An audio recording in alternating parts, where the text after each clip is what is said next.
For years and years, the West has been the most dominant conference in the NBA. Every single year, you knew the NBA champion was coming out of the West. Everybody always had a powerhouse in the West, whether it was the Warriors, the Rockets, the Clippers, even the Lakers when they were in their heyday. Everybody knew the West was the most dominant conference. But not this year. Like I told you guys yesterday in my video, the East literally has from seed 1 through 7. They're literally separated by 4 or 5 games.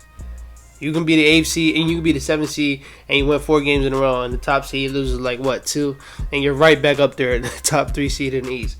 That's how the West used to be, but it's not like that no more. But it's not like it's not exciting. It's still exciting. So today I'm going to predict everything that I think is going to happen in the second half season for every team that's in the West. So let's get straight into it. This past weekend, it was announced that Chris Paul is going to be out for 6 to 8 weeks with a fractured hand or broken hand, one thing like that. And for a lot of people, that was kind of perceived as a big loss. But in my opinion, I don't think this team will be hurt by Chris Paul's loss. And this is not to say that Chris Paul is not one of the most valuable players in the league. And this is not to say that Chris Paul is trash.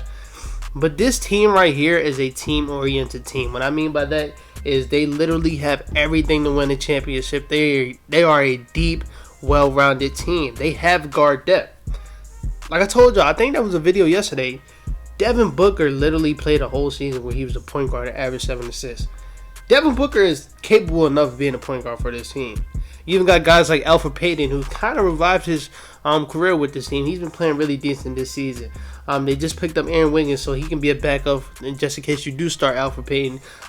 If Cameron Payne comes back healthy in between those times, you have a guy that showed you he can step up in the big moments.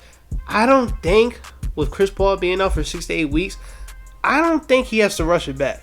I think this actually allows him to take his time, so when it comes to the playoffs, he can just go at it full stream. And I think that's what they should do. Do not rush Chris Paul back. He's too old for that. Don't rush him back. You have the guards. Now, if they start falling, which they might.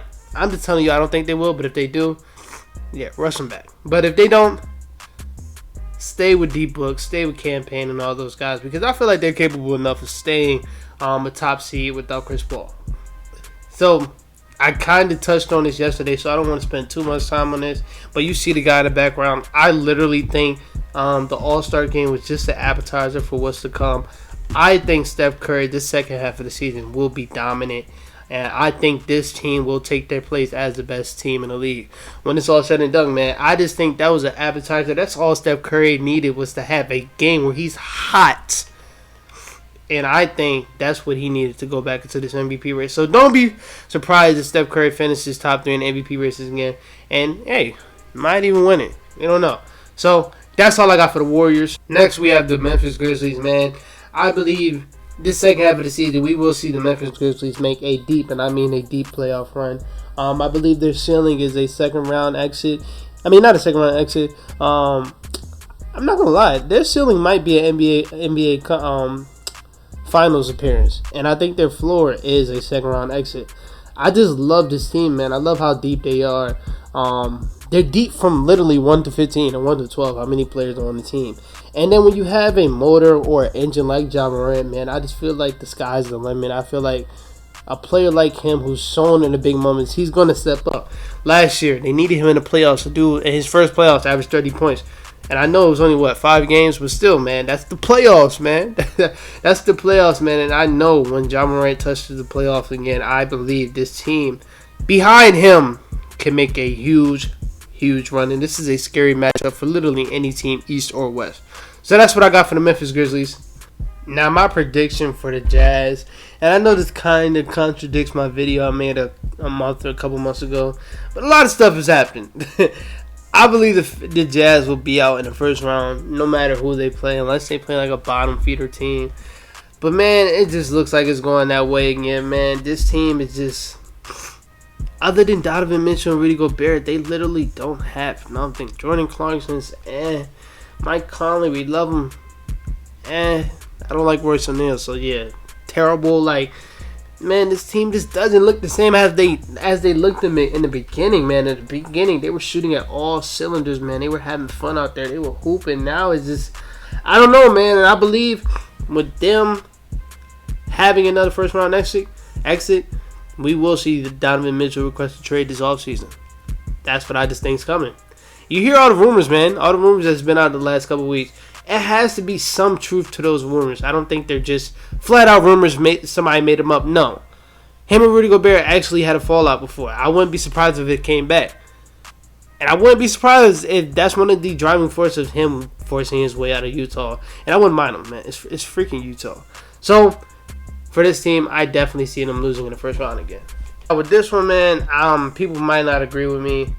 But I just feel like with that Kristaps Porzingis trade, man, I think exactly what I said for the last game. I think it's another first round exit. Luka's Luka. Luka's going to be Luka. But what we've seen from Luka is when he's going to be Luka, they're still going to lose in the first round. This team right now is a 4th seed. They will have to face, they're a 5th seed. They will have to face, they're actually a 4th seed, and they will have to face the Nuggets. And we're going to talk about the Nuggets next. But even if they didn't have Michael Porter Jr. and Nikola Jokic comes back, Jokic has a lot of help on that team. And if you don't think he does, Jokic is just, to me, Jokic is a better player than Luka Doncic. And look at what he's doing with this team, man. Luka at least had another star with him. This whole year, Jokic has been by himself, and this team is at 5th seed. And I know Luka's going to do his heroic stuff. But, like, man, y'all cannot keep asking this dude to come out here and carry y'all. Y'all can't. Y'all got to give him some help. And I think they had some help, man. Look, Kristaps was having a decent year. Yes, he's played, 38 games out of the 50-something games. But like everybody else in the league, he missed 4 to 5 games with COVID. So overall, he would have played about 42 games in the regular season. 42 out of the first 53 games that we had, him missing 11 games. That's not bad. That's not bad. But for you to trade him for freaking Spencer Dinwiddie and Davis Bertans, man, this dude doesn't make sense to me. It doesn't. Even if you we got to get off this money, it's way better deals out there. I'm not hearing that. But yeah, I don't see this team making it past first round exit. And I know Luka's gonna get a lot of hate from it, but I'm not gonna be one of those dummies hating from they just gave him nothing. He has nothing over there. So that's it for this team. Now, the Denver Nuggets. There have been some rumors that MPJ and Jamal Murray are nearing a comeback. And if they make a comeback at the right time, at least, I wouldn't say right before the playoffs, but at least a month before the playoffs, if they get both of these guys back before the playoffs, this team might fuck around and win it all. Like I just said when I was talking about Luka, this dude Jokic has literally carried this sorry. Take Jokic off this team. If you put Jamal Murray on this team, this team is ass. If you put Michael Porter Jr. and no Jokic and no Jamal Murray, this team is ass. But with Jokic, bro, this team is a top 5 seed in the West. Now the West is not as dominant as it was. That's the whole purpose of this video. But this motherfucker's been dominant. He's been dominant in carrying these bums. And I'm not saying everybody on the team is bums. I'm just saying compared to any other team, compared to any other MVP's team, let's look at Joel Embiid. Joel Embiid's team, even without Harden or Ben Simmons, that's still a really good team. You still have an all-star caliber player, Tobias Harris. When you look at the Bucks, you have 2 all-star caliber players with Jrue Holiday and Chris Middleton. When you look at the Nuggets, they don't have nobody, and they're a top 5 seed. But when you get those 2 guys, and I don't know if you guys remember last year when they traded for Aaron Gordon and everybody was healthy, that Nuggets team in that span of 10, 15 games was completely dominant. That's why it hurts. It hurt when Jamal Murray went out because them boys were killing. But when you add them back, with Jokic playing as a 2-time MVP, I would give it to him and Giannis right now. Man, I don't see it. I don't know if it's a team that can beat this team. If they come back playing like they played in the bubble, I don't know. That team is just crazy, and Jokic is way better than he was back then. Jokic back then was a terrible defender. Jokic is a decent defender now. So we'll see when they get healthy. But if this team gets healthy, they're one of those contenders I talked about yesterday. Now, I was one of those guys in the beginning of the season that said this Timberwolves team will make a playoff jump, and I still agree with that. I believe if they make the play-in, they're going to win the play-in. But I believe they can make that 7th seed. I believe they will be fighting with not the 7th seed, the 6th seed. I believe they can make that. I believe they will be fighting with the Nuggets for that 6th seed, man. This team has been fun. This young core has looked amazing. We just seen Cat win the 3-point contest, and he is an all-star. This young core has been fun all around, man. I told y'all about the growth of D'Lo, especially on the defensive side. He's been a leader on the defense. And then you even got defensive pieces in Jared Vanderbilt and Jalen McDaniels. And then you got the hearts of the team, and Anthony Edwards and Pat Bev, man. I know this team is exciting, bro. They're fun. And I believe they'll make a playoff push. I believe they'll make it to the playoffs. So, shout out to this team for finally doing it. Because I think they will. Shout out to Pat Bev for getting that deal, too. This is a crazy-ass dunk. Clippers team, man. There's also rumors about Paul George coming back from his injury. If he comes back from his injury, bro, just like the Nuggets, this team will scare a lot of people. Paul George, yes, Kawhi played the first series and a half. Paul George carried this team to the Western Conference Finals. And then when he's coming back, you have a way better team. You're looking at a lineup with, Reggie Jackson, Norman Powell, Paul George, Robert Covington, Zubac, and then off the bench you got Marcus Morris, Terrence Mann, Isaiah Hartenstein, and who am I missing? Nicholas Batum, Luke Kennard. Like, this team would be scary. They would be scared. They're basically building off what they built off last season. And what they have shown you for these last 2 seasons is this team has all the fight in the world. They literally came down for 30 points earlier this season. Like, the team has all the fight in the world, man. You're not going to just beat them, and they're not going to hold their heads down. They're going to fight back. And when you're adding a superstar on Paul George, man, that can scare a lot of people. So, hopefully he comes back because, I don't think people want that. Now, for the Lakers, I think the Lakers surprised everyone. I think LeBron goes zero dark mode. A lot of people even had the Lakers falling out the playoff race. I mean, play-in race. I don't see that. I don't even think we touched the play-in. I don't know. And maybe I'm contradicting myself because I did say that the Nuggets get that 6 seed. But, man, the West is deeper than I thought as far as the bottom teams that suck because we're one of those teams. But, man, I don't think LeBron's going to let us touch that. Like, we're like 5 games from the 6th seed. We could reach it. And, I just trust in LeBron with AD being out for a longer time. I trust in Russell Westbrook. Russell Westbrook's been playing bad.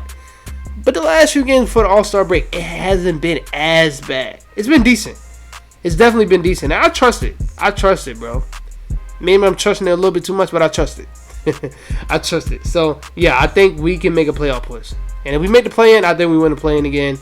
Not excited to see that, though. But, I think it happens. Now, the Trailblazers, man, I tried to tell y'all, Anthony Simons is a dog. I'm still team building around Anthony Simons. But I do think they'll fall out the play-in race. I still think we will see the development of Anthony Simons, Trent Warford, all the other young guys on the team. But they're definitely going to fall out the play-in race. Hopefully Dame doesn't come back. Hopefully Dame requests a trade. And if he doesn't, Anthony Simons is going to get an offer that's huge that I hope they cannot match. Even though they will match it. Free Anthony Simons, bro. None of this Anthony Simons and Dame backcourt. No, bro. No. Don't do that to Anthony. Anthony Simons is a superstar in the making. I've been trying to tell people this. He's a superstar in the making, and we're seeing it, man. I love the media attention he's getting. So, they will fall. They will fall. And he will still do he get his buckets. Now, for the Spurs, I believe DeJounte Murray will win Most Improved Player. And I think he will finish the season averaging a triple-double. I told you guys in the beginning of the season, if his scoring can catch up to his defense, he will be an elite point guard. And it's definitely caught up to his defense, and now he's an elite point guard. And then when you look at the triple-double aspect, he's averaging 19 points, 8 rebounds, and 9 assists. I think he can get up to 20, 10, and 10. I really do. And they are going to try to make a push for a playoff spot because, it's Pop. It's Coach Pop. He's not going to be out here tanking.